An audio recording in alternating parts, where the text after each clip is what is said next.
this is what the periodic table looks like in the form of electron configuration orbitals. So we learned all about these different orbitals. We have the S, the P, the D, and the F. And we can figure out the electron configuration of every element on this table, knowing this table, knowing the structure and the organization of the table, and more importantly, knowing the exceptions. There are exceptions to these rules. So we learned last week, just to, you don't have to copy everything down because we went over it already, but let's say we want to take the electron configuration of sulfur, just to refresh you. You're always going to start off from the first element, hydrogen. And you're going to write down the configuration, 1s2. That means you're all the way through here in the helium. Then 2s2, that comes next. Then 2p6, that comes after that. Then we're right here on 3s, so 3s2. And then you skip all the way across, because D doesn't come in yet, to 3p1, 2, 3, 4. 3p4. And that's the electron configuration for sulfur in the ground state. So does that make sense? So that's basically how we do it for all of them. I'm not going to give a crazy amount of examples because we did that last week, and I'm going to give more examples as we go through. So any questions on that before we start? No? Okay. Other things you can figure out from the configuration, we have, this is the longhand configuration. But if you want to find the configuration of an element down here, such as hafnium, you can use the noble gas abbreviation. So what that means is you can go, let's say if we did that for sulfur, you can backtrack. Or basically, the way I looked at it, the way I started teaching it was you backtrack all the way back to the last noble gas, which is right here, neon. Or you could just look to the row above and pick that noble gas. Same thing. So you can take neon and you can say neon in brackets equals the electron configuration of everything that is neon. And then you just write the remaining, which is 3s2, 3p4. So these are identical configurations for sulfur. Keep that in mind. Another thing you can figure out from the configuration is the valence electron number. Now, for these nonmetals like sulfur, you should already know that number from the periodic table. It's in 6a, sulfur. So there has to be, what, 6 valence electrons. That's true. But if you look at the configuration, you see the valence electron are the electrons that are in the highest energy level. So that's 3s2 and 3p. So because it's 3 is the highest principal, n, right? The energy level number, n. So that's why that's important. And then how many electrons are associated with 3s and 3p? You have 2 for 3s, 4 for 3p, meaning a total of 6 valence electrons. That's where we get that from. Okay, any questions on that? No? All right. So the next thing we're going to do is we're going to take that theory of electron configuration. We're going to learn first how to put that into an orbital diagram, and then we're going to put that into, or we're going to learn the exceptions about it and why, based on the orbital diagram, energetically, some things are a little bit different than the normal way of doing electron configuration. So an orbital diagram, what it is when you have boxes that represent each subshell and each orbital. So for hydrogen, the electron configuration is 1s1, very simple. So the orbital diagram would be one box for 1s and one arrow in the box. This is a one-sided arrow. You can do it like that. The way I do it is like this. Doesn't matter. One arrow. Doesn't matter how your arrows are drawn. But this is the orbital diagram. This is the simplest one. And this orbital represents 1s. If you wanted 1s2, which is helium, so if we made this 1s2, you would have this second electron facing downward. So why do you think it's facing downward? And why do you think you have to have it facing downward? I'll give you a hint. It's based on quantum numbers. We have a winner, 2 winners, 3 winners. Wait, can I see? Because they spin in opposite directions, good. Yes, because they spin in opposite directions, exactly. So what these boxes represent is a subshell. So the s orbital has one subshell, which has 2 electrons in it. The p has 3, which has 2 electrons each, total of 6. The d has 5, 2 electrons each, total of 10. And the f has 7, 2 electrons each, total of 14. That's exactly what we're doing here. But we're just writing it out. And there's a reason why we're writing it out. So here's the same thing for helium. And we'll talk about nuclear charge in a second. So let's do it for something simple. Let's do nitrogen, right? Nitrogen is right here, 2p3. Well, actually, we can write it over. We write over here. So nitrogen is 1s2, 2s2, 2p3. So the way we'd write this orbital diagram is we'd write 1s, 2s, 2p, and we write our orbitals. 1 box for s, 1 box for s, 3 boxes for p. This is nitrogen. So 1s2, we go 1, 2. 2s2, 1, 2. 2p3. Now, this case, it's a little bit different. And we're going to learn about this rule. It's called Hund's rule and the off-bow principle. They're similar things, but they mean a little bit different. Here's basically how we're going to fill in 2p3. Arrow up, and arrow up. We're not going to fill up the first box first, then the second box, and the third. We do half boxes first, meaning the electrons occupy a lone subshell, a subshell that doesn't have any electrons in it, before it prefers to pair an electron with another one. So that's how you do nitrogen. And they're all very similar to that. Any questions on how I got that? Okay, so we will come back to this, and we'll get really good at it. And we're going to need it. We're going to need the theory behind it, understand the exceptions in the periodic table for electron configuration. The next thing I want to cover is shielding. Now, it's a little bit, it has to do with electrons, obviously, but a little bit different. So imagine that the easiest way to do this is pretend you're an electron. Pretend you're in the perspective of an electron. Let's say you are lithium. Let's say you're lithium, right? So lithium has 1s2, 2s1.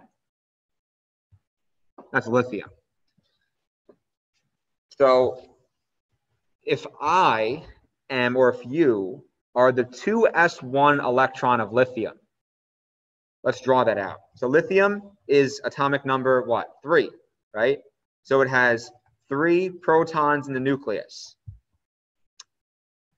If I am the 2s1 electron in lithium, that means I am residing on the second energy level. The first one's filled up by 1s2, and I'm on the second energy level. I'm right here. You're right there. Okay. So I'll highlight it. That's us. Now, this idea of effective nuclear charge means for a specific electron, what nuclear charge does that electron feel based on its position? And keep in mind, these electrons are not like planets. They're not in specific positions. They're moving around very quickly. So the electrons that are in the 1s orbital, these two over here, are moving extremely fast. I realize I didn't take attendance. Stay at the end. I'll take attendance at the end. I'm sure a lot of you are like, oh, damn, I want to leave early, but haha, gotcha. All right, so those 2 electrons in the inside are moving around very quickly. So in essence, they're in the entire orbital at the same time. Oh no, my PowerPoint's not responding. Something an RTX 3070 would fix. Anyway, I'll keep going until it. Oh, there we go. Nice. The computer heard me. It was like, no, don't get rid of me. Okay, so the shielding. Yes, another 128 gigs of RAM and some RGB. That would make it better. Okay, so if I was, let's hear from you guys now. If I was the highlighted electron, what would be my effective nuclear charge? Meaning, what charge would I feel from the nucleus? What do you guys think?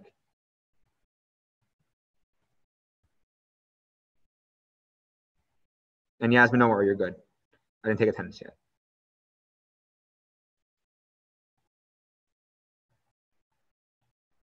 Positive. Yeah, positive what? 1. Good. Yeah, so, okay, yes, anyway, one person got it. Good enough. So I'll explain. So if I was this electron, what nuclear charge would I feel? What charge would I feel from the nucleus? The answer is positive 1. The reason is because the nucleus is positive 3, and the electrons that are internal to it are more close to the nucleus that are shielding the nucleus. That's where this word shielding comes from. They're shielding the nucleus, or the nucleus is being shielded, or the electron is being shielded from the nucleus. However you want to say it. The shielding caused by these 2 electrons adds up to -2 because there's 2 electrons. So the +3 internal charge of the protons minus the 2 electrons that are internal compared to the one in question represents a +1 net charge. So this electron is feeling a +1 net charge. Does that make sense? And there is an equation for it.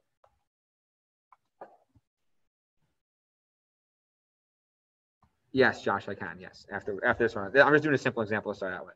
Also, if I were to put another electron on the same subshell, let's say I put 2s2, which is beryllium, this one, its nuclear charge would be the same because we only look at the electrons internal to it.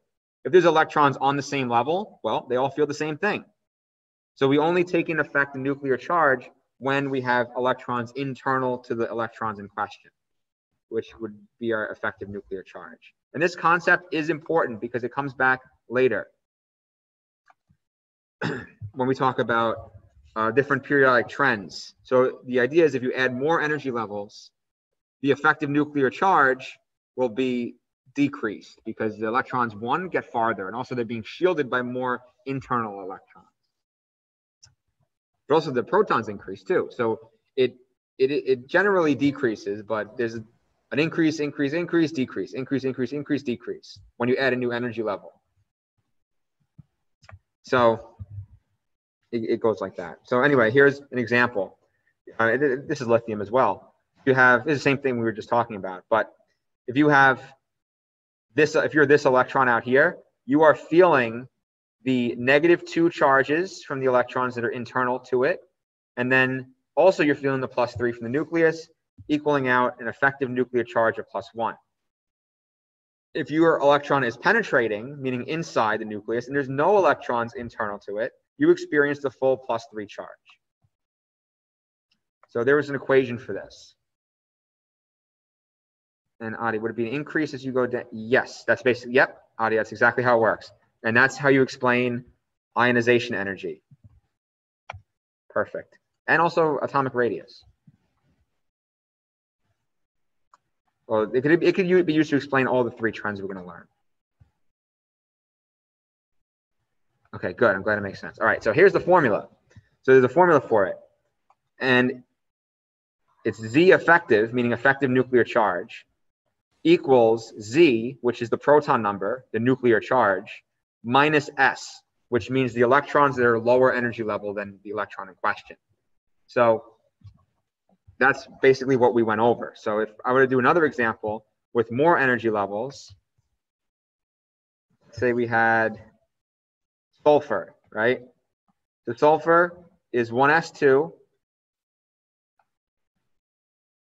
2s2, 2p6, 1, 2, 3, 4, 5, 6, 3s2, 1, 2, 3p4, 1, 2, wait, actually, wait, no, that's on the same level, 1, 2, 3, 4. All right. So if we were this electron, what would be our effective nuclear charge? The atomic number for sulfur is 16. Did I draw enough electrons? 1, 2, 3, 4, 5, 6, 7, should be 8, 10, 11, 12, 13, 14, 15, 16. Yes. Okay. So if I was sulfur and I want to figure out my effective nuclear charge on the outer ring electrons, what would it be? Anybody want to tell me?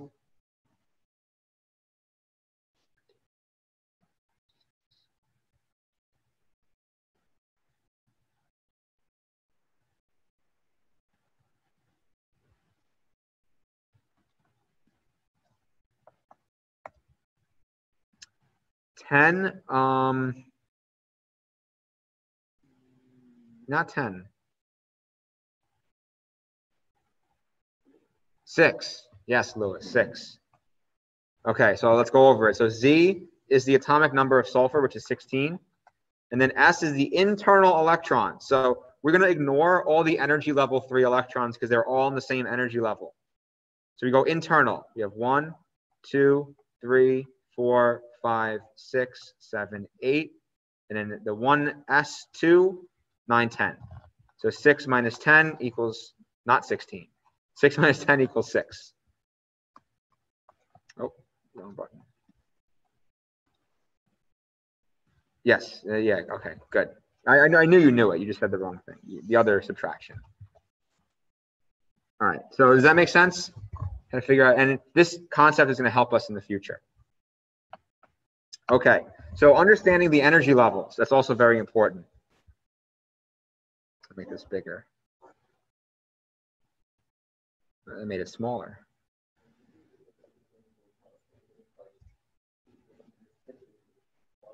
Oh, it's positive 6. Good question. So Lewis had a question.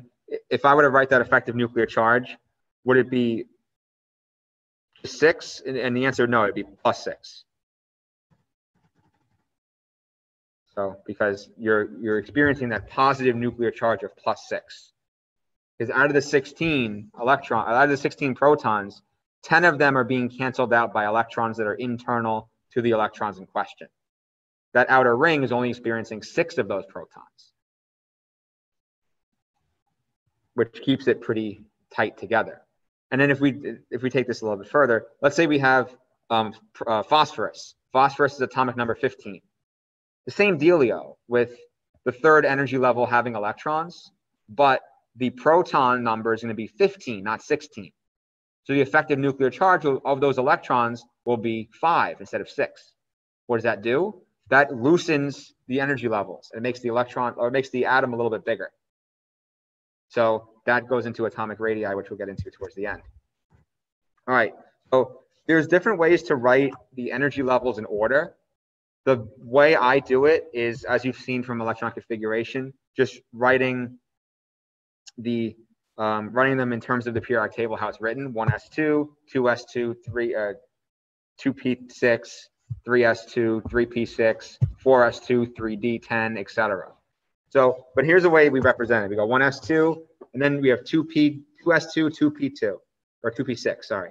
So they're on the same energy level, but the idea is that P is a little bit higher energy than S, but they're on the same ring. Because as you skip and as you jump to the third energy level, the fourth energy level, the gap between principal quantum numbers n is a lot bigger than the gap between S and P. So in reality, this gap is very small, smaller than the picture tells you. And then you have 3s, 3p, and 3d, because we know that 3d is the first, or energy level 3 is the first time that d becomes a thing, because that's when our our angular momentum quantum number L could be L equals 1. Yes, no, 2. Yes, that's when L equals 2. L equals 2 is D. 0 is S, 1 is P, 2 is D. And then we have energy level 4 is the first time that the F orbital comes into play, because that's the energy level n equals 4 is the first time you can have L equals 3. That's why F corresponds to 4F. And you're the 5th and the 6th, and etc. And you notice something. As you go after, if you go higher than the 4th, and this picture, even though it's a cartoon, it kind of shows it pretty well. they're very close together. Energy levels 5p through 6d are just very scrunched.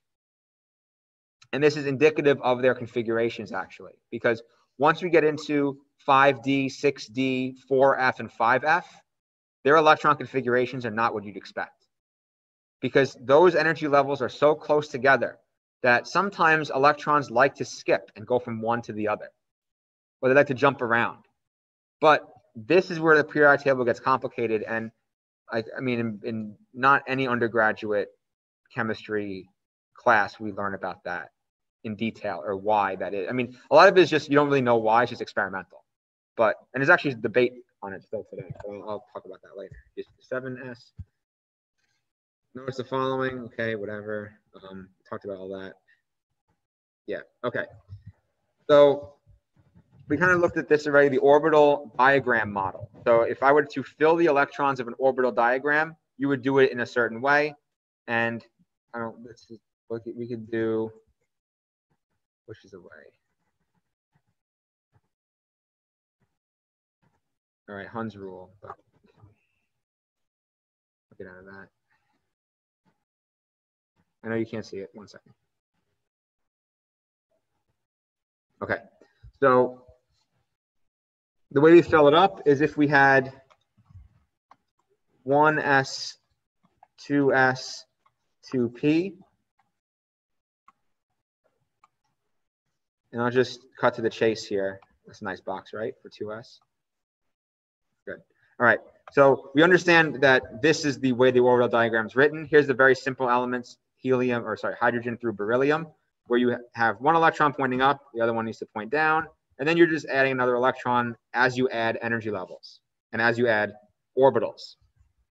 So if you had a p orbital, a d orbital, etc., here's how you would do it. So first we're going to fill up S. S would fill up first. And that's what Hund's rule says. It says the lowest energy level is always filled up first.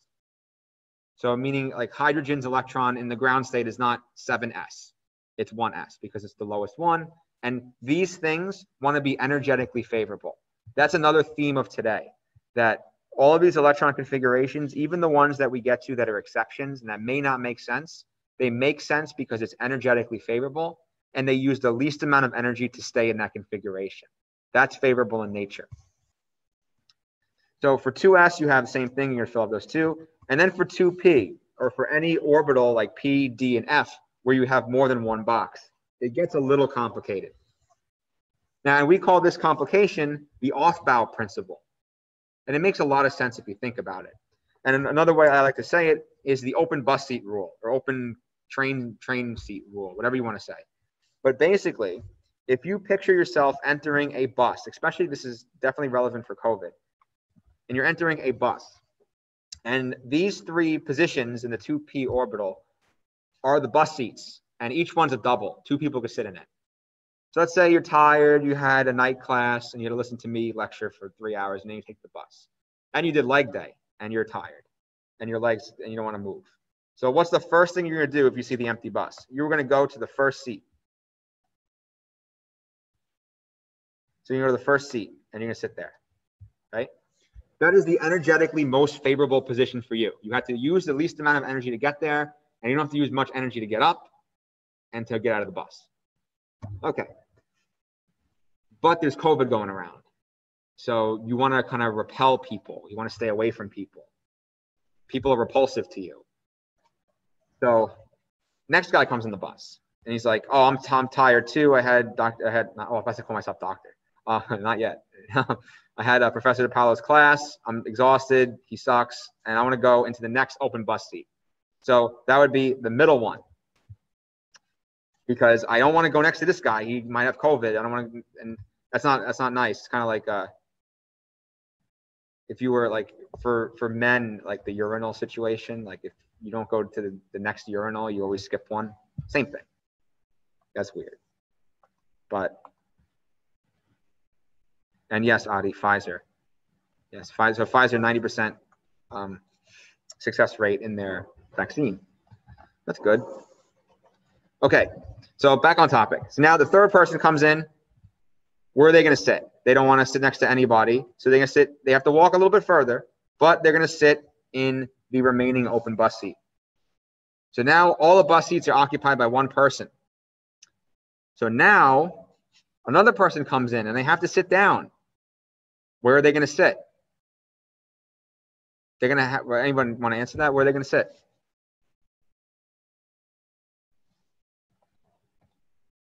The closest one, exactly. They're going to sit on the closest one because either way they have to sit next to somebody. So they'd rather it be the easiest one to sit next to, which is the closest. But they're going to face the other direction because they don't want anything that they don't want to breathe in their face, or they don't want the other person to breathe in their face. So they're going to sit opposite of each other. That's how the electrons spin oppositely. That's the only way they can be together, is if they spin oppositely. Then fifth electron comes in, same thing with the second box, and finally the sixth. So that is basically the off-bow principle. We fill up the electron orbitals in this way because it is the most energetically favorable way to do it, because they're electrons. They spin in opposite directions, and they'd rather be alone than with other electrons. Does that make sense? Yep. All right, cool. All right, so here are some questions.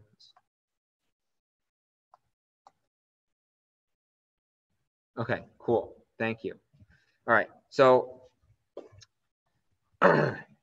if you have, here's an example of other elements. You have lithium, beryllium. Boron is when you add the 2p, and it kind of works the same way. I mean, here's just some examples. They all work very similarly. Rules for filling orbitals. Now, this is an alternate way of writing the orbitals in energy order. You can write 1s all the way down to 8. There's no 8 in the periodic table. It's basically to 7, but whatever. You can write the, so P starts at 2, 3 starts at D, 4 starts at F. You can write it down like this, like kind of with one layer underneath, and draw diagonal lines. That's one way to write them in energy order. But the periodic table also writes them in energy order. Because how do we count the periodic table? If we look at it here, we go 1s, 2s, 2p, 3d, 3s, 3p, 4s, 3d. So that's a thing that I talked about last class, but I didn't talk about it yet, is that when you get to D, it goes 4s, 3d, even though we're on the fourth row. And the reason why is because that's how it works. No, because that's what's more energetically stable. And that is the first time, if you want to talk about quantum numbers, that's the first time L equals 2 comes into the equation, when we're on energy level 3, not energy level 4. Energy level 4 has its own D shell, which is 4D. And then when we get all the way down to 6s, that's when we include 4f. And the inclusion of 4f is actually debated nowadays where it starts. But common periodic tables say that it starts right after lanthanum and actinium, right here, not right here. Some textbooks say one, some textbooks say the other, but we say right here. So the way it works, I'll show you the configuration. It's weird, okay? Because some of them follow that, some of them don't. It's strange. So you'd have to know the expected configuration, but not the actual for some of them. But we'll talk about that. Okay. So everybody understand that on the rules of filling the orbitals, and we basically just write as we go along. So it would be, when we get down to the nitty gritty over here, 6s, then it would be, if you look at here, 6s, then 4f, then 5d. That's generally how we write it. So if we were doing an element over here, this one, it would be 6s2, 4f14, 5d2. That's how it would be. Down here, it would be, if we were doing, like, let's say this one, it would be 7s2, 5f14, 6d, 1, 2, 3, 4, 5, 65. So that's how that works. Any questions?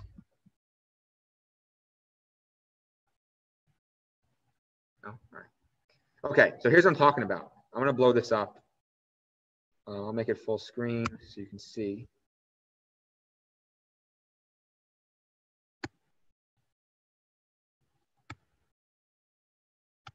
All right, that's better. Okay, so if you look over, I can't mimic the screen. Okay, I'm gonna get out of this. I hate how it does that.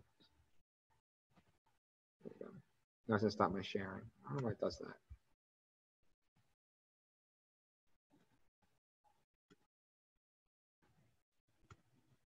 Okay, so let's take a look at something we like, something that's normal.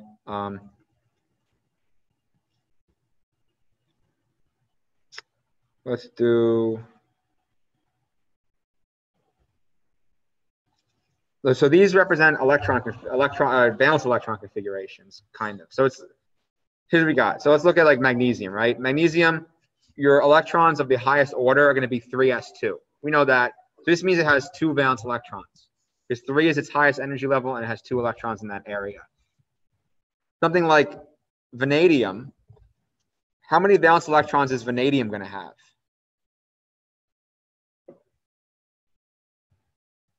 Is it 2 or is it 5?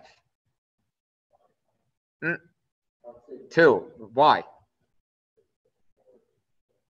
Exactly. So 4 is the highest energy level. So even though 3D comes after 4s, the 3D electrons are not valence. They're the next highest. But so let's say if you remove both of those 4s electrons, then the 3D is the next highest. And those would be the valence electrons you take out first. But it's always the principal energy level number that takes precedence over anything else when it comes to energy level. So for something like manganese, 4s2, 3d5, valence electrons, it'll have 2. And if you have manganese 2+, which we didn't get into ions yet, but we can talk about it now. If we have manganese 2+, what would the configuration be?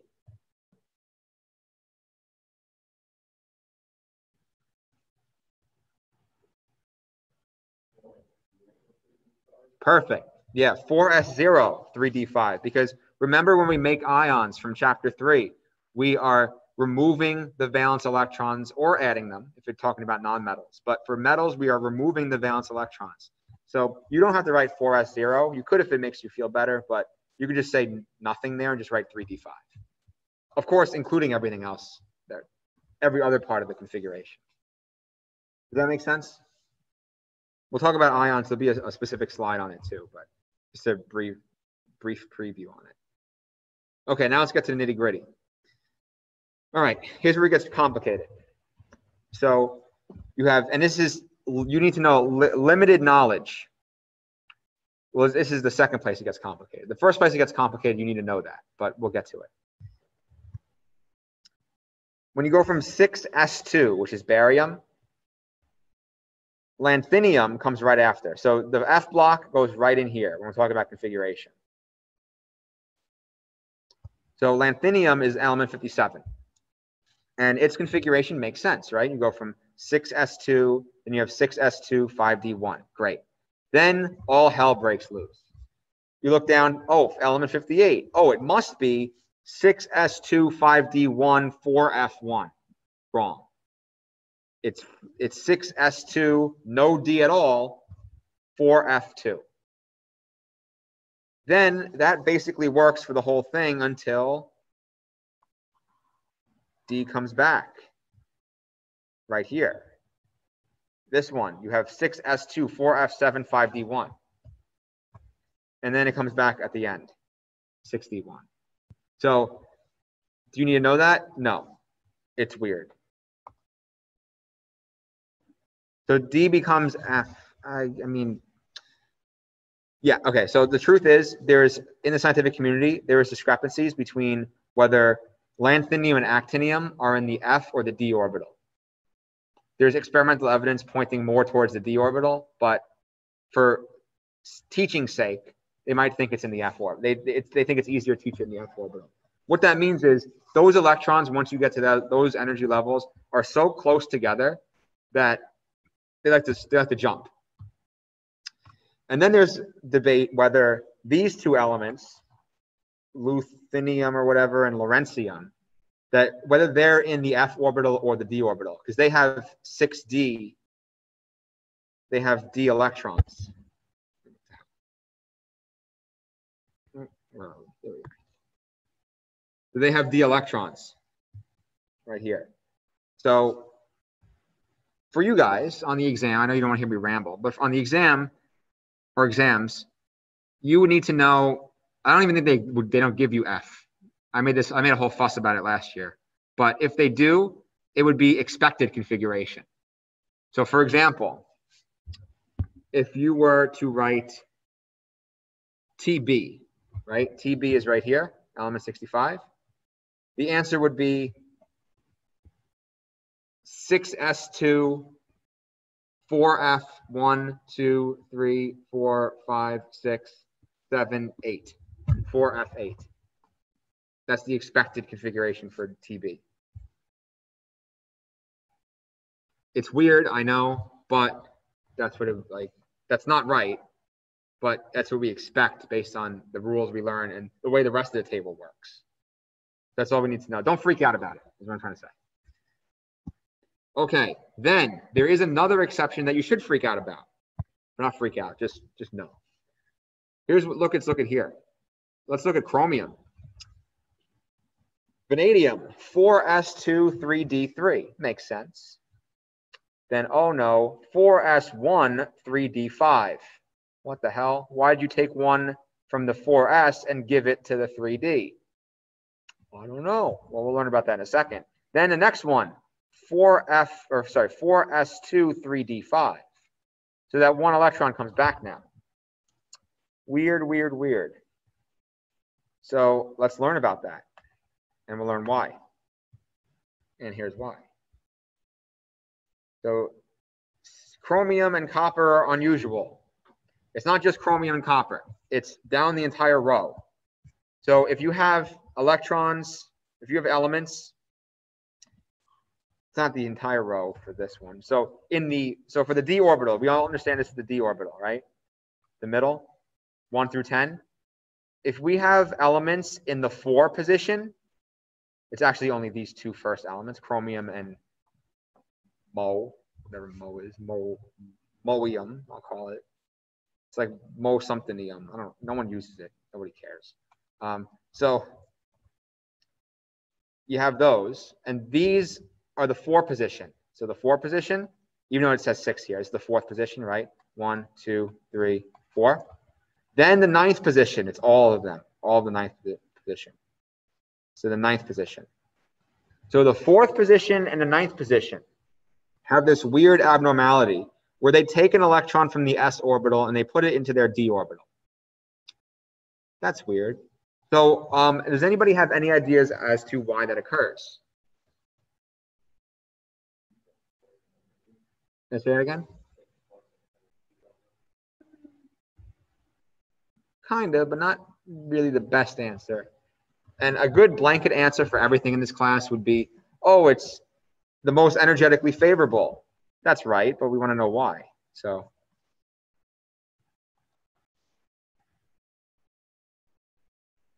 not D becomes F. Lower energy, yes. So it basically means that if this configuration does exist with the 4s1 3d5 for chromium, it is less energy and it's more energetically stable.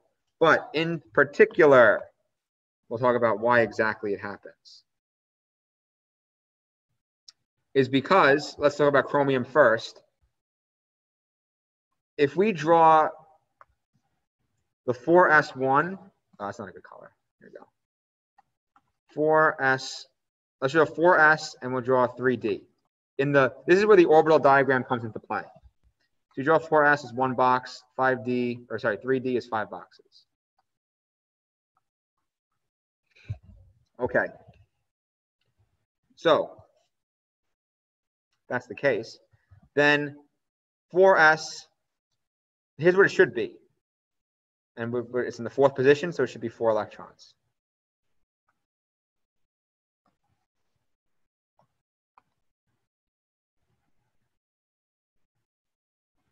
And Josh, I think you're getting there. But let's just take a look at it. So this is what you expect chromium to be. Now, this position, having 4 electrons in the open bus seats and 1 bus seat not occupied, this is unstable. You see in the d orbital, you have 4 of the 5 boxes are filled and 1's not. That's considered unstable because it kind of throws off the balance of electrons. What is more stable is to take one of the electrons from the already filled 4s2 and bring it over to the open spot, making 3d5. What that means is having 2 exactly half open energy levels is more stable than having a 4s that's closed and a 5d that's lopsided by 4 out of 5 positions filled. So it's better that we have 1 position filled or every orbital is filled halfway than a lopside, like an unequal balance like that. That's why chromium and the one underneath it, MO, are like this. Now, does that, any questions on that?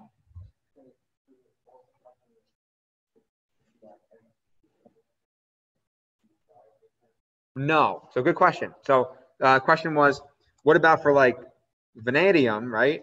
Can it be 4s0 3d5? And the answer is no. It's because once you remove a second electron, removing the second electron from 4s is very unstable. And that's not, that's too many. So if 1 is good, 1 it works, 2 it doesn't. It throws off the balance. So the other place it happens with is the 9th position, copper and everything underneath copper. So it's the same approach where for copper, you have the same thing happening, but instead of having a half-filled 3D, it is seeking a full-filled 3D. So originally, the expected configuration, which I think is the next slide, I think. Yep. So the expected configuration for copper right here is 4s2 3d9. Now, having those 9 out of 10 electrons is pretty unstable because the thing is, the d orbital is like, come on, I just need 1 more and I won't be lopsided. Then the 4s orbital will be like, all right, fine, I have 2. Like without 2, I'll be okay. I'll be better off than you will with the 9 out of 10. You're almost there. So I'll give you that last one. And that's exactly what happens. You end up with 4s1 3d10.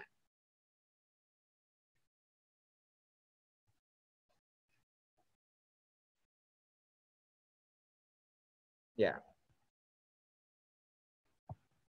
There's some other ones that don't really make any sense. Like RU is 5s1 4d7. So that's another one that's weird, but you don't have to know this one. It should be 5s2 4d6.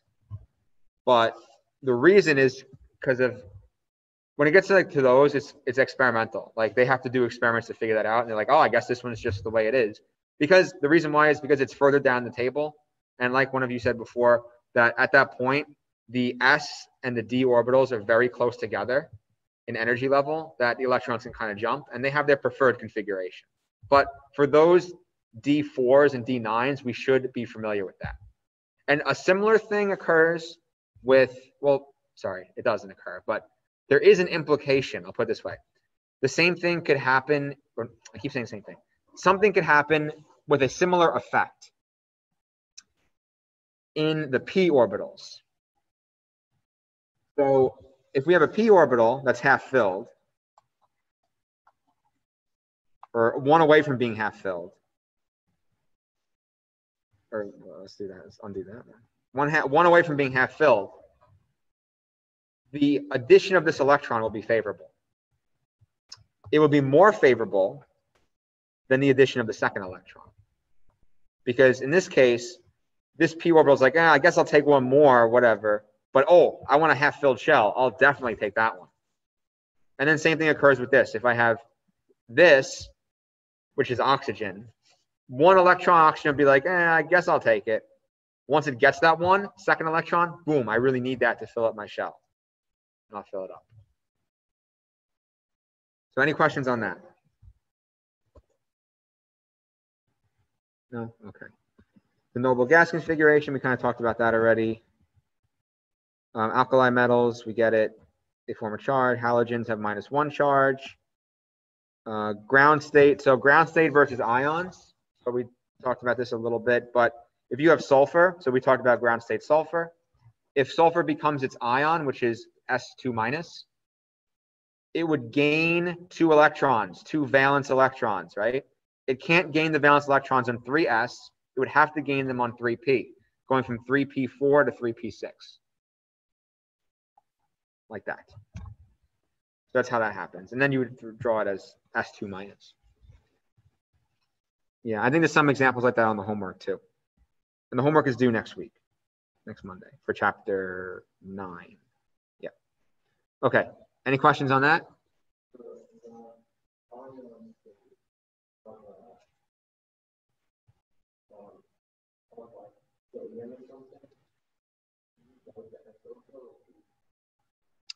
Good question. So it would, you don't have to, no. So if you have sodium, so let's go up. Here's the configuration at the ground state for sodium, 3s1. When it becomes an ion, what does it do? It loses 1 electron, right? Because it's a +1 charge. So when it loses that electron, its electron configuration would technically be 3s0, which means there's nothing there. You don't have to write that.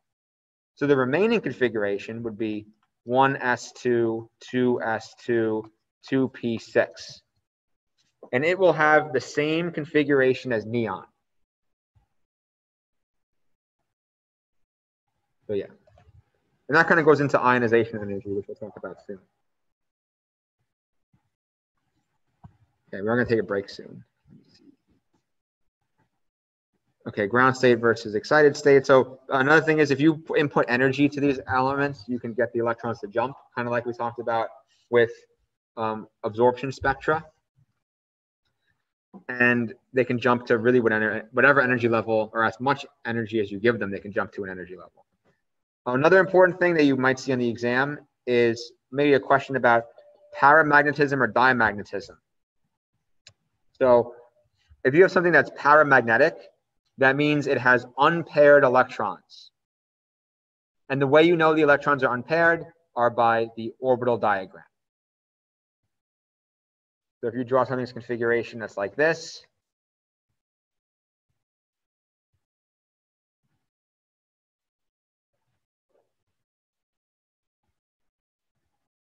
that's paramagnetic because it has unpaired electrons in it.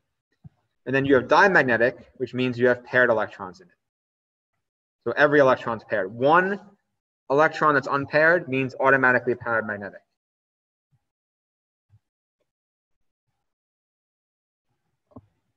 So yeah, diamagnetic will have basically no magnetic field. Okay, so we're going to take a break here, and after when we come back, we'll do the periodic table trends. And these trends will it will explore why the rules we just learned about the electron configuration and orbital diagram, why they're important. So in the meantime, do this example. Let's write the electron configuration of copper atom and the 2+ cation of copper. Check the correct choices. So you have to check both of them. Who actually did this one? Nice. All right, so what'd you get? B and E. Looks good to me. That rhymes. So let's see. B and E. Good job, Adi. So copper is one of those weird ones we just talked about that has its expected configuration is this 4s2 3d9, but we know that the s orbital removes 1 electron and gives it to the d orbital to fill up that 3d, make it 3d10, so making B our ground state copper. Then if we have the copper 2+ cation, that means we are removing 2 electrons.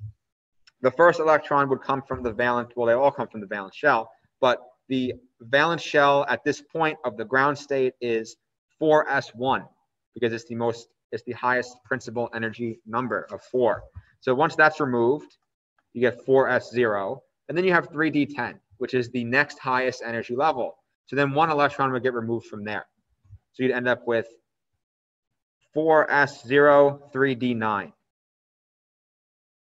Yes, it would be B and E. Any questions on that? And I think this will be one on the homework, or it was from last year, so that's why I put it on here. Okay, moving on to periodic table trends. There's going to be three major trends we're going to learn about. The first one is atomic radius, basically meaning the size of the elements. Then there will be ionization energy, which means the energy associated with gaining, or sorry, with losing an electron, or the energy needed to lose an electron, I'll put it that way. And then the electron affinity, which is the energy associated with the gaining of an electron. So ionization is removing an electron. Electron affinity, if you have an affinity for something, that means you like it. So the energy associated with gaining an electron. And usually electron affinity is negative. So for these concepts, these are not just trends that I want you guys to memorize, because you will get confused on the exam. But if you don't care about this class enough and you just want to pass, yeah, you can memorize it. But it's better to understand it in terms of effective nuclear charge, the number of protons, and the electron orbitals and what happens in the orbital diagrams. Because these are the reasons why the trends are the way they are. And this explains exceptions within the trend. So the first one is atomic radius. Now, basically, what happens, well, what the atomic radius is the radius of the atom. And here's the general trend, and I'll explain it. As you go down to the left of the periodic table, they increase in atomic radius. The elements get bigger. So as you go down, they get bigger. Why do you think it gets bigger as it goes down?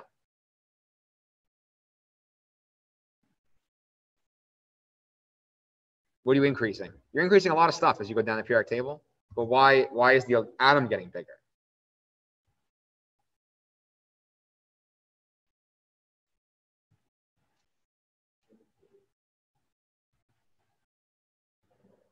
More.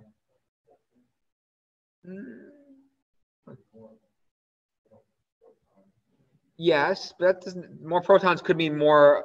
More protons is a good thing for keeping it tight. So that makes it smaller, actually. So why would it get bigger going down? Not sure. Well, there's more. You're dancing around. There's more electrons. There's more electrons. There's more energy levels. Right. So as you go down, what are you doing? You're going from S is 1 to 2 to 3 to 4 to 5 to 6, and the element actually gets bigger because there's more shells. So kind of like why does this? If you looked at the radius of the solar system, if Earth was your outermost planet, it'd be pretty small. Then if you add Jupiter, it gets bigger. No matter how much the attraction is from the sun to Jupiter, it's still getting bigger. As you go all the way out to Pluto, the radius of the solar system's huge. If you consider Pluto a planet or not, I think it is. Hashtag Team Pluto. So that's why going down, the atoms get bigger, because there's more energy levels. Now, I think someone touched upon it before, but why, as you go to the right, they get smaller? So what's increasing as you go to the right? There's actually two things, but what are they?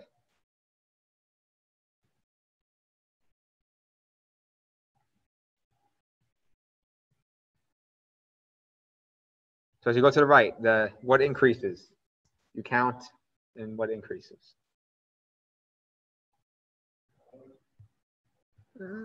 So like, what subatomic particles increase?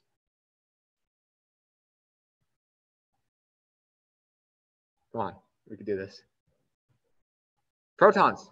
Yeah, protons. Yeah, also electrons. But here's what's happening. Look at lithium.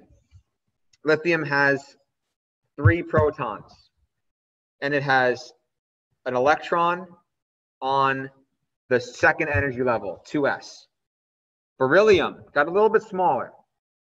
It has another electron on that 2s, but it gains another proton. So what I'm trying to say is the energy level stays the same, the radius of the energy level, as you go from left to right.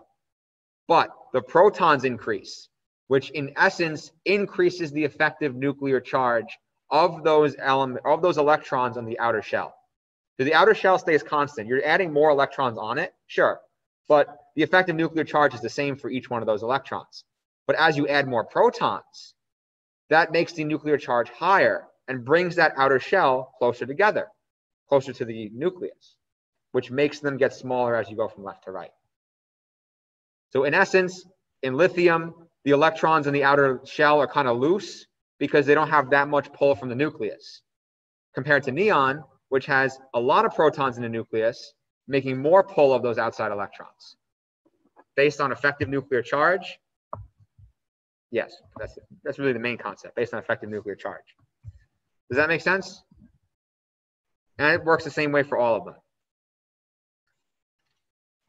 And as you go to the bottom, like gallium and germanium are about the same size. There's a little difference, but same with arsenic. They're all about 121, 122. But I mean, the trend works. So any questions on it? Does that make sense? Yeah. Okay, so here's the trend again. So for transition metals, it's not as clear cut as you think. I mean, transition metals, there are some, and also for like the metalloids and post-transition metals, there are some exceptions, but the exceptions are difficult to understand. Like for why when you go from technetium, which is 135 right here in the radius, going up to 150, why does it go up here as you're gaining protons? That's like energetic favorability kind of thing, and like whatever. But just focus on the main trend, where the bigger ones are on the bottom left, and it gets smaller as you go across. Transition metals are a little bit weird, but in the most part. Okay, so here's the same thing again. Increasing size to the left, or decreasing size to the right, increasing size going down. Another way of representing it. So as you add an energy level, it gets a lot bigger. So let's start from lithium. You go across to the right of the periodic table. This chart shows you the radius on the y-axis, the atomic number on the x-axis, which means the protons, right? So you start from lithium, ignore hydrogen, helium, that makes sense. Lithium, it's pretty big. Then as you're adding more protons and keeping the energy level of the valence electrons constant, that is bringing the atom closer together, bringing the energy levels closer together, goes down, down, down, down, down, all the way to neon. Then you're adding another energy level, huge jump, goes from neon to sodium. Same thing happens, down, down, down, down. Argon to potassium, huge jump, adding next energy level. Down, down, down, for the most part, down to krypton. Another energy level, huge, then goes down again. Same thing, cesium, huge jump. That make sense? Okay, I think we beat the dead horse with that. All right, again, we get it. Next, ionization energy. Oh, the ionization energy is the energy required to pull off an electron from, it has to be a gaseous atom, because it's tough. I mean, it's easier to do it that way. And that's really how ionization is done. If you do like mass spec, it's all by the element or compound in a gaseous state. And you can make anything a gas.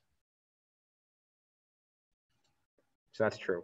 So basically, there are different ionization energies. So there is what we call a first ionization energy, which is the ionization energy associated with removing one electron.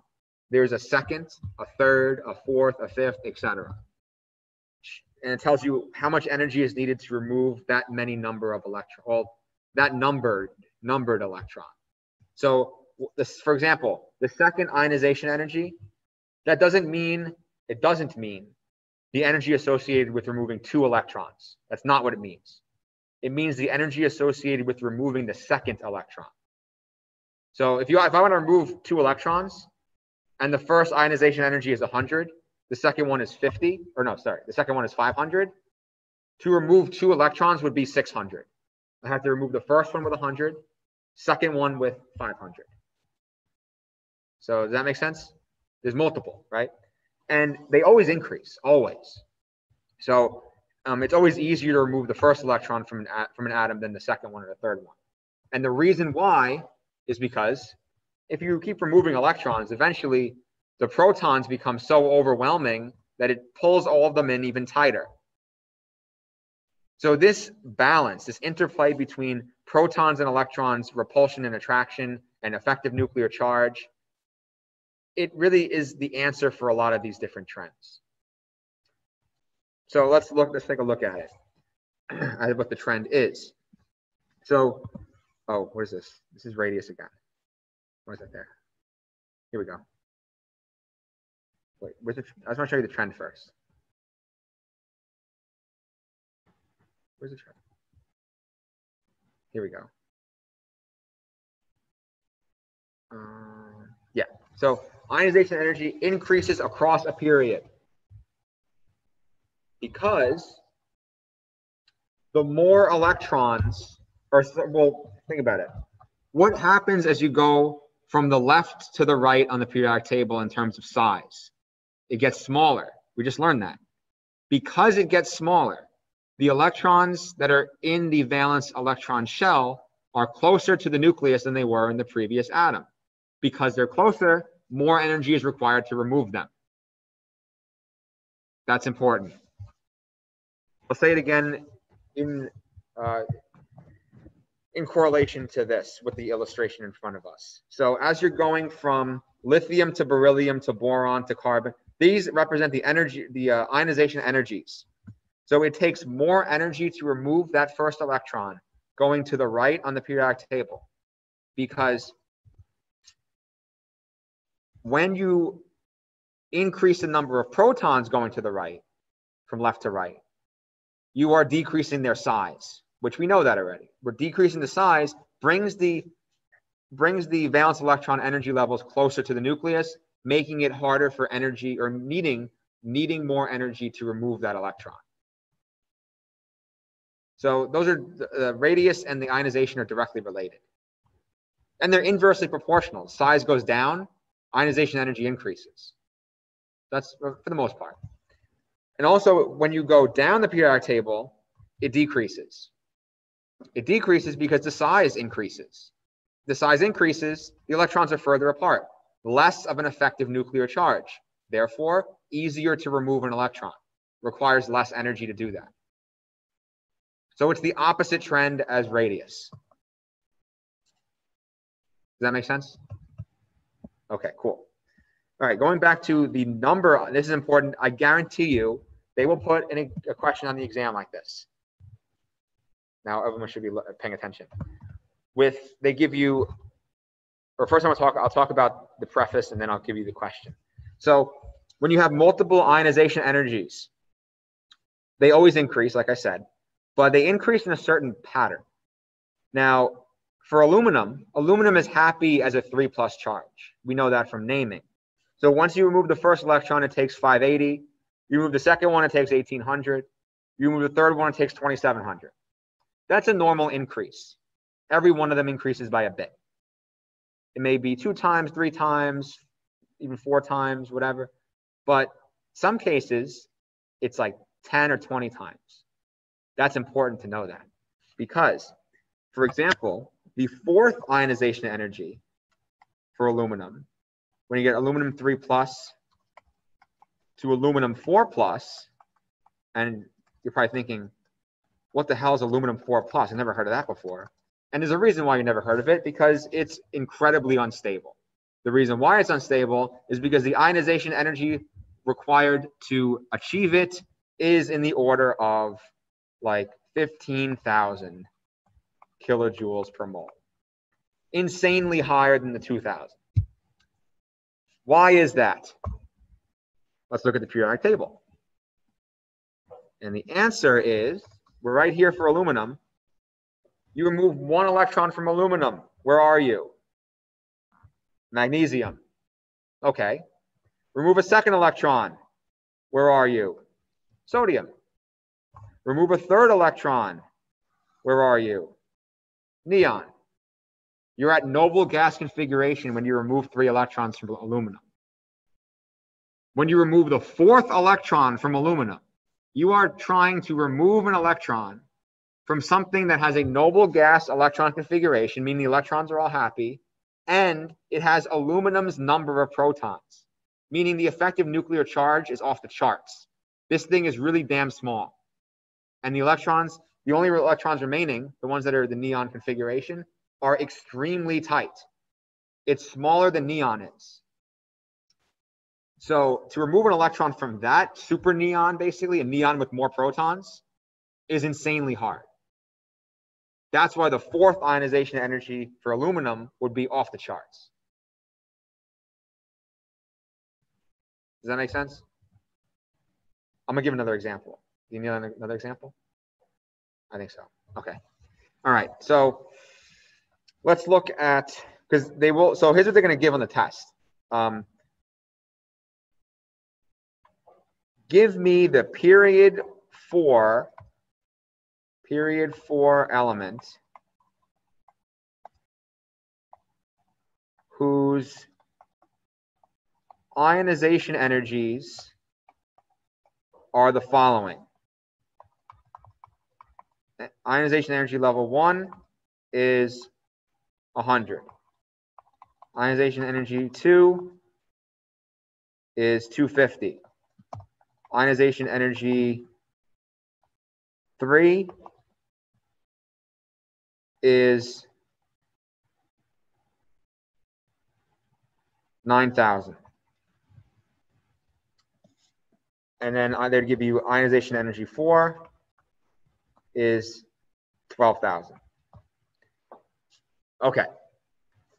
Your job is to see, all right, where does the big jump occur? So where's the biggest jump? Good, 2 to 3. So it's saying when you remove the third electron, that's when all craziness breaks loose. And that's when you have, you're basically telling you that's when you're removing an electron from a noble gas configuration. That is highly unstable to do that and requires a lot of energy. So let's take a look. You can count backwards, or you can just think, all right, period 4, I'm right here. If I remove 1 electron from potassium, that's good, very easy. Then I'll be back here at argon. If I remove a second electron from potassium, that's insanely hard. The first one brings you to argon. The second one is basically an argon on steroids, and you're trying to remove an electron from it. Insanely hard. So that if it was potassium, if potassium was the answer, ionization energy level 2 would be huge. Does that make sense? Give you a second to think about it. Okay, so that means ionization energy level 2 would be huge, because once you remove the first electron from potassium, fairly easy. The second one is you're removing it from an argon configuration that has an extra proton, which means the effective nuclear charge is that much greater, bringing the element closer together to itself, the electrons closer. So it would be super hard to do. All right, let's look at calcium. Calcium, you remove the first electron, all right. Remove the second electron, all right. Now you're at noble gas. When you remove the second electron, you're at noble gas and argon. When you remove the third electron, insanely hard. So ionization energy level 3 should be huge. And that's exactly what we see. Therefore, our answer is calcium.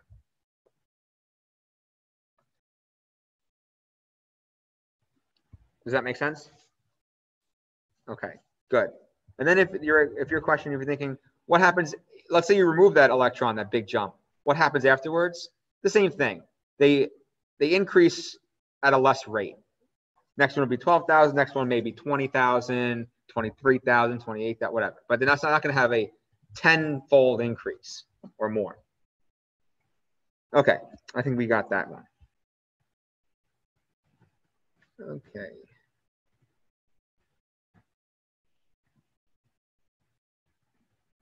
Okay, so there's some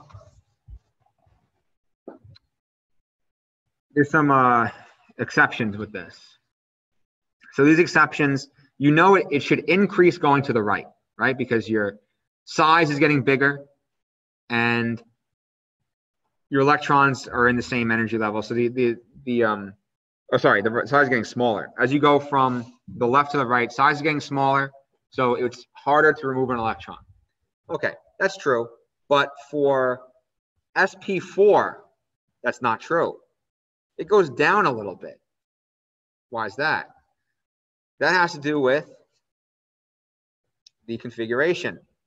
So if we draw the orbital sp4, no, sorry, s2p4, that's this. If you remove an electron from sp4, or if you remove an electron from p4, right? This is p. Removing an electron from p4 is pretty easy. Because remember what we said before about the open bus seat rule and, or sorry, with the copper and the chromium, that they take one from the s orbital, because the half-filled orbital diagram and the fully filled orbital diagram are stable, or at least more stable than the not half-filled and not full-filled. This is the same case. Removing this electron right here would be fairly easy. It would be easier than removing this one. Because once you remove this fourth electron, the configuration looks like this, with 3 boxes that are all half-filled. That's pretty good. That's okay. Once you try to remove one from this to make it not half-filled anymore, that takes more energy, because we know that the elements like to have either half-filled shells or fully filled shell or subshells. They have to have half-filled or fully filled. If you try to take one away from a half-filled or take one away from a fully filled, it requires more energy to do that. Same thing for sp1 or s2p1. So s2p1, or just p1, looks like this. You just have one electron in there, and you want to remove it. Well, is that really? Yeah, I guess, because it goes down. Yeah. So if you have one electron in there, you want to remove it. That's pretty easy, because you're nowhere near being half-filled and nowhere near being fully filled. So it just has one random electron there that's kind of far away on its own. It's not in the S, and it's just the only one in the P. That's fairly easy to remove. So that's why these P1s, boron, aluminum, and gallium, will have a lower ionization energy than their S2. Because for S2, you have this. Let's say 2s2 for beryllium. Removing this electron from a fully filled shell requires more work than removing a single electron from a p orbital. So, moral of the story, half-filled shells are favorable, fully filled shells are favorable. Removing an electron from them is a little bit tougher than removing an electron from an orbital that is not fully filled or half-filled. So questions on the exam or on the homework, they may ask you a combination of these. Which one, or put these in ionization energy level order for the first ionization energy. It would be like nitrogen, oxygen, fluorine, and beryllium. So you'd be like, all right, fluorine's the highest because it's the smallest, and it requires, it wants one electron really bad, and it's really small, has the most protons, most shielding, or least shielding. So good, a largest effective nuclear charge. Okay. The next one, you have to look at nitrogen and oxygen and be like, all right, based on their configuration and based on their molecular diagram, oxygen, removing an electron from oxygen would be easier than removing one from nitrogen. Because oxygen has its fourth electron, sp4 or s2p4.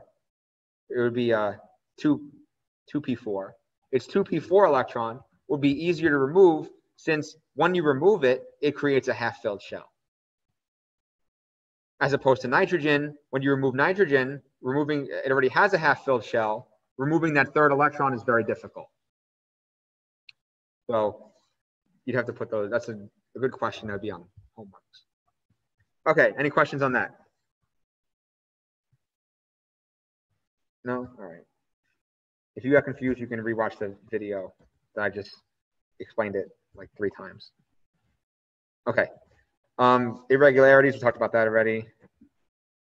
Electron affinity. Okay, electron affinity is the energy change associated with the gaining of electrons. So all these numbers are negative. So because when you add an electron, energy gets released. And we know that gaining an electron leads to an anion, and anions are always larger than their corresponding atom. That's true. Cations are always smaller than their corresponding atom because you're throwing off the balance. So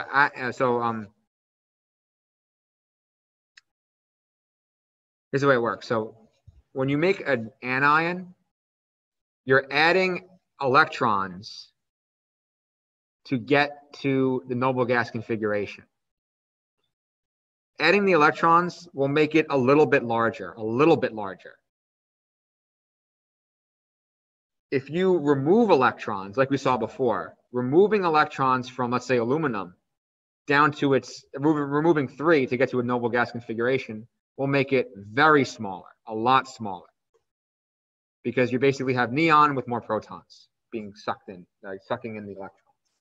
So the anion gets larger than the corresponding atom. The cation, I'll write this down. All right, cation is a lot smaller than corresponding atom. Okay, cool. So the ionization energy, the electron configuration, the electron affinity. The electron affinity increases across a period, meaning the absolute value of it increases. So we're going to see a lot of negative numbers. Just think absolute value, the magnitude.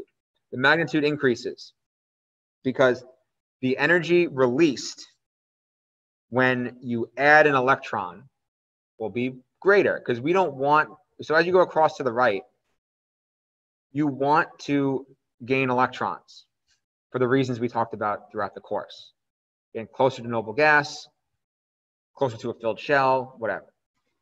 And since you want to do that, doing it will release more energy and not have the energy in the atom as unstable. So it would release the energy. Releasing energy is good. And then the electron affinity decreases going down the group. So going down the periodic table, it decreases. And this is because when electrons are added to the next energy level, the energy, well, because they're not as close to the nucleus, the energy associated with them being added is just lower in amplitude, so, or in magnitude. So let's take a look at that. So this is, that's radius again. I don't know what that's doing there. I guess that's it for that. Yeah. Okay. So yeah, the trend. Any questions on electron affinity? There's not really anything else with that.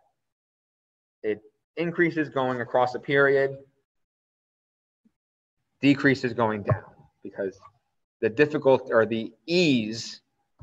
I mean, if adding an electron going down, you could add it, and it's not really that hard to, and there's not really much. There's not really either way. It's not really hard to, but it's not as wanted. Nobody really the atoms in the bottom don't really care.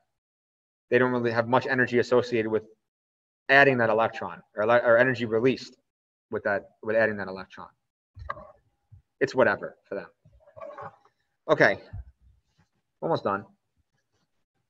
So the next is just like random stuff. I mean, I guess like metals, we know what they do. Non-metals, we know what they do. Trends in halogens. So halogens are reactive. They have high electron affinities. They're easy to reduce. I mean, they form with salts, or they form with metals to form salts. I mean, I guess that's a lot with it. They react with hydrogen to form acids. Sorry. Their melting point and boiling point increase down the column. Okay, density increases down the column, but they get bigger. It's not really. It's just information. Here's some halogens. You have chlorine gas, bromine. Bromine is liquid at room temperature, and then iodine is a solid at room temperature. So you have iodine crystals, very toxic.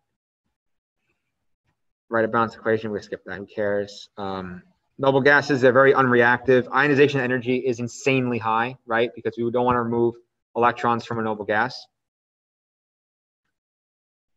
Group 5A hydride. So not really much to go over here, just to tell you, just to reiterate things that may have been apparent previously in the course. Like, so hydrides, what that means is something with hydrogen. Now, like things like NH3, which is ammonia, and PH3, these are common group 5A hydrides. And there's another one, N2H4, which is called hydrazine. And not really much about them, they just exist. Then there's oxides. So group 5A oxides, when you add them to water, they become gas. Or nope, they become acid. Not gas. They become acid. So, for example, if you add NO2 or if you add NO, it creates nitrous acid. If you add NO2, it creates nitric acid to water. And then there's another HNO3, which we know is nitric acid. Yeah, NO2 dissolves in water to form nitric acid, not to form. Yeah, so other things, I know that from oxidation. That's about it. So okay, we'll do this. Hopefully you can see that, and then we'll be done. So those of you, here's what I'll do. For those people watching, I would do that to show the answers, and then I'll stop recording.